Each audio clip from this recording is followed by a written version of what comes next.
মই ফেচবুক লাইভতে পাই আছো পিজিটি ৰিজাল্ট কেতিয়া দিব গ্ৰেজুৱেট টিচাৰৰ ৰিজাল্ট কেতিয়া দিব মই হ'ব খোজা শিক্ষকসকলক এটা অনুৰোধ কৰিম যে আপোনালোকে যদি ধৈৰ্য যদি আপোনালোকৰ নাথাকে তেতিয়াহলে আপোনালোকে শিক্ষক হৈ ছাত্ৰ ছাত্ৰীসকলক ধৈৰ্য নিয়মানুৱৰ্তিতা শৃংখলাবদ্ধতা এই জ্ঞানবিলাকৰ বিষয়ে কেনেকৈ আপোনালোকে ল'ৰা ছোৱালীক শিকাব মই আপোনালোক যি ধৰণে উদ্গ্ৰীৱ হৈ আছে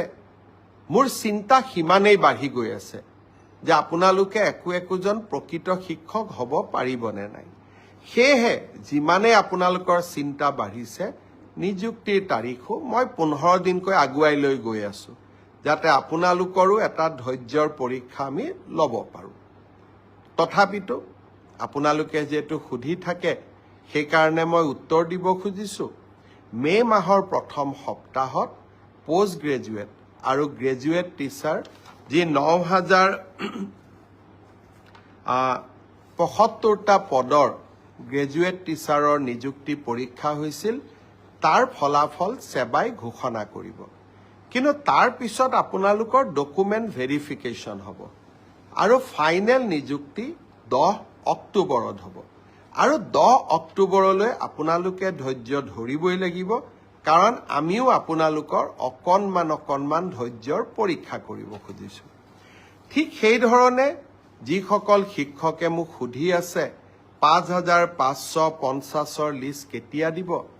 আপোনালোককো মই জনাব খুজিছো যে এপ্ৰিল মাহৰ ভিতৰত আমি আপোনালোকৰ ডকুমেন্ট ভেৰিফিকেশনৰ কাম শেষ কৰিম মে মাহৰ পৰা আপোনালোকৰ প্ৰভিজনেল লিষ্ট ওলাব কিন্তু নিযুক্তি 10 অক্টোবৰত হ'ব আৰু তেতিয়ালৈকে আমি সকলোৱে ধৈৰ্য ধৰিম কোনোবাই ক'ব পাৰে যে নতুন নিযুক্তিৰ ল'ৰা ছোৱালীয়ে যদি ইমান দেৰিকৈ দিও তাতো পোষ্ট ল'ব নেকি নহয় নতুন নিযুক্তিৰ তালিকা 10 অক্টোবৰৰ পিছত ওলাব গতিকে 10 অক্টোবৰত যি সকলে নিযুক্তি পাব তেওঁলোকে স্বাভাৱিকভাৱে নতুন নিযুক্তিত এলপিৰ শিক্ষক এলপিত অৱতীৰ্ণ হ'ব নোৱাৰিব কিন্তু তেখেতসকলে ইউপিৰ পৰীক্ষাত বা আপাৰ প্ৰাইমেৰীৰ মেৰিট লিষ্টত তেওঁলোকৰ নাম ডেফিনেটলি অন্তৰ্ভুক্ত হ'ব পাৰে গতিকে মই সকলোকে ধৈৰ্য ধৰিব কলো গ্ৰেজুৱেট আৰু পোষ্ট গ্ৰেজুৱেট টিচাৰৰ ৰিজাল্ট মে মাহত কিন্তু আফটাৰ ডকুমেন্ট ভেৰিফিকেশন নিযুক্তি 10 অক্টোবৰত তেনেকৈ এলপি এমিৰ 5550ৰো ডকুমেন্ট ভেৰিফিকেশনৰ কাম এপ্ৰিল মাহত আমি সমাপ্ত কৰিম মাৰ্চ মাহৰ পৰা প্ৰভিজনেল লিষ্ট ওলাব কিন্তু নিযুক্তি 10 অক্টোবৰত হ'ব